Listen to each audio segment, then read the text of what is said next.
Welcome to another episode of Conversation and Coffee.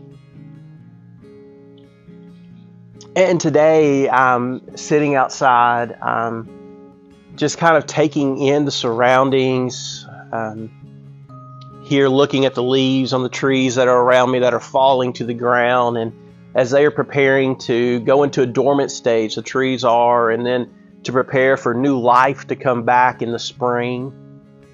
I'm thinking about just how God has orchestrated that, how He has put that together structurally. And when I think about that, I'm reminded a little bit about the church. You see, God tells us through His Word, as He used the Apostle Paul to pen to both Corinth and to Rome, and still continuing to us, about how you and I, if we're followers of Christ, have been joined together, yes, as a family, but also as a body. And one thing He tells us about that is that you have giftedness and I have giftedness, and those things are different. You have a calling, I have a calling, and those things are different. But in God's greatness and His plan, He uses both of those in harmony and together to carry out His task. And when I think about that and look around and see this changing of season and just really thinking about the church as a whole, ask this question: when the time comes that the season of our church life transitions, what does the next generation look like? What does the ones who we are helping to prepare to be the coming spring look like?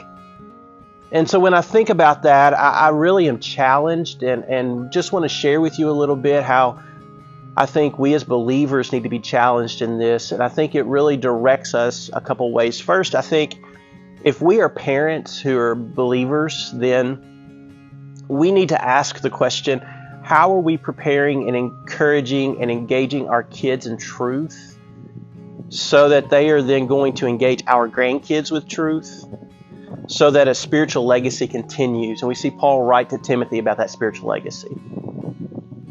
I think in the church life, then we also need to ask the question, if I'm a Sunday school teacher, if I'm a helper in one of our ministries, if I'm a small group leader, if I'm a deacon, an elder, if I'm whatever it may be in a leadership position, if I were not able to be there a year from now, who would step into my void? And with that, we need to ask the question, who am I taking under my wing? Who am I walking with?